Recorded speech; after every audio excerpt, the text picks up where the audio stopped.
यह वारदात है घर की चारदीवारी में घिरे अवसाद की। क्षितिज नाम था उसका। नाम की तरह ही बचपन से क्षितिज को छूने की चाह थी, मगर जीवन के हिसाब से सब कुछ ठीक ठाक नहीं था। चारदीवारी के अंदर की हकीकत का पता उस 250 पेज की रजिस्टर से चलता है जो क्राइम सीन पर पुलिस को मिला। उस रजिस्टर के आखिरी 70 पेज में जो लिखा है वह हत्या और आत्महत्या की खतरनाक कहानी है। 2 साल से मैं मरना चाह रहा था। मैं मरने से पहले अपनी माँ को उस दुख से आज़ाद करना चाहता हूँ। हर इतवार को माँ सत्संग में जाती थी। इस बार भी माँ आई, थोड़ी कहा सुनी, थोड़ी हंसी हुई। माँ की आंखों में जाला आ गया है, लगता है मोतियाबिंद है। अब तो मैं मर जाना चाहता हूँ। गुरुवार है आज। बाइक की केबल का इस्तेमाल मैंने माँ के गले को घोंटने के लिए किया, ताकि माँ को मरने से पीड़ा ना हो। जैसे ही मैंने वायर कसा, माँ 4 से 5 सेकंड में निढाल होकर गिर गईं। मुझे पता था दिमाग में ऑक्सीजन नहीं पहुंचने से मौत हो जाती है। माँ के गिरते ही मैंने उसका सर गोद में रख लिया। 8 से 10 मिनट तक गला दबा कर रखा। मैं मुंह दबाकर रोए जा रहा था। गुरुवार का दिन था और पूरी रात रोता रहा। मुझे पापा की बेहद याद आ रही थी। मरने के बाद भी माँ की आंखें खुली थी। मैंने बंद करने की कोशिश की, मगर बंद ना हो सकी। शुक्रवार है आज। माँ के शव को देखा नहीं जा रहा। मैंने अपनी माँ के चेहरे को गंगा जल से नहलाया है। उनके पास बैठकर भगवत गीता का 18वां अध्याय पढ़ा। पूरी भगवत गीता नहीं पढ़ सका हूँ। मैंने भगवत गीता को माँ के सीने पर रख दिया है। अब बारी थी मेरे सुसाइड करने की। पहले मैंने पिस्टल खरीदने की कोशिश की, नहीं मिली। फिर इलेक्ट्रॉनिक कटर का विचार आया। आज बाजार गया हूँ, 2 दुकानदार से इलेक्ट्रिक कटर मांगा, दोनों ने ब्लेड नहीं दिए। पता नहीं क्यों मेरे से अजीब से सवाल कर रहे थे, किस काम के लिए ब्लेड चाहिए। रात को घर लौटा, माँ के शव के पास खूब रोया। पापा होते तो क्या होता। माँ की मौत को आज 71 घंटे हो गए। बदबू आने लगी। माँ की गर्दन को कटर से काट दिया है। शुक्रवार शाम से शव में बदबू आने लगी थी। माँ के शव को बाथरूम में घसीट कर ले गया। दरवाजा बंद कर दिया ताकि बदबू ना आए। मैं बस सुसाइड नोट पूरा करना चाहता हूँ। बदबू घर में हो चुकी है।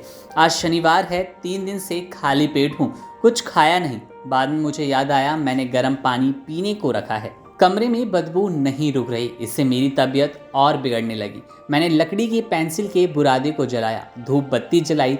घर में एक जायफल रखा था, उसे भी जलाया। सारा डीओ भी छिड़क दिया। फिर भी मास्क लगाकर सुसाइड नोट पूरा करूंगा। आज रविवार है। इस समय दोपहर के 2 बज रहे हैं। आज तक 3 दिन से प्रॉपर्टी डीलर फ्लोर किराए पर दिखाने के लिए 3 बार किराएदारों के साथ आ चुका है, लेकिन आज हर हालात में ये नोट पूरा कर लूंगा। आज इतवार है। माँ को सत्संग जाना है। माँ की सहेली बार बार फोन कर रही है। पहले माँ के फोन पर और अब मेरे फोन पर घंटी बज रही है। मैंने फोन उठा लिया। माँ की सहेली पूछ रही है, मिथिलेश फोन क्यों नहीं उठा रही। मैंने कहा उन्हें मार दिया है, वो मर चुकी हैं। मैंने 4 दिन पहले ही उन्हें मार दिया था। अब मैं मरने की तैयारी कर रहा हूँ। यह सब देखना बेहद डरावना लगता है। पापा के जाने के बाद माँ के जीजा ने हमारी पिता की तरह देखभाल की। इसलिए मैं घोषणा करता हूँ कि मेरे मरने के बाद मेरी बाइक उन्हीं के नाम रहेगी। मेरी इच्छा है कि माँ का अंतिम संस्कार मौसी करे। परवरिश अच्छी हुई थी। पापा की सरकारी नौकरी थी।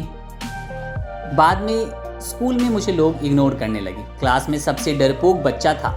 दोस्त के नाम पर 2 ही दोस्त थे, मजाक उड़ाते थे। कई बार टीचर से शिकायत की, लेकिन कोई नहीं सुनता।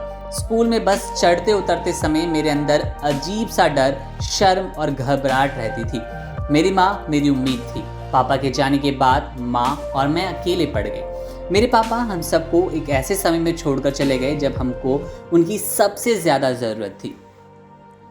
मेरी अच्छी परवरिश के लिए माँ ने सिलाई की। माँ कहती थी कुछ ट्यूशन छोटे बच्चों को पढ़ाना शुरू कर दे। सुनकर मैं डर गया। 10वीं में था, पिता की मौत हो गई। मैं अपने पिता के यहाँ 14 साल बाद जन्मा था। इकलौता बेटा था। दिल्ली यूनिवर्सिटी के एसओएल में एडमिशन लिया, लेकिन किस्मत धोखा दे गई। 2 बार फिसल गया। डिप्रेशन रहता है। 1 रात, 2 रात, 3 रात, 5 रात तक जगा हूँ। नींद नहीं आती। कई बार बेहोश था पड़ा रहता हूँ। बीमारियां मेरे अंदर भरती जा रही है। माँ कई बार टोकती थी। माँ हाई बीपी से परेशान रहती हैं। मेरे पापा बेहद बहादुर थे। माँ बताती है कि जब मैं छोटा था, पापा गोद में लेकर अस्पताल गए। वहाँ बंदर गोद से मुझे खींच कर ले जाना चाहता था, लेकिन पिता ने कस कर पकड़े रखा, बंदर को भगा दिया। ये चिट्ठी थी उस अवसाद से भरे क्षितिज की, डिप्रेशन के शिकार उस क्षितिज की जिसने अपनी माँ को मारा और खुद अपनी भी जान ले ली और ये सुसाइड नोट छोड़ गया। इन खबर चैनल को सब्सक्राइब करें।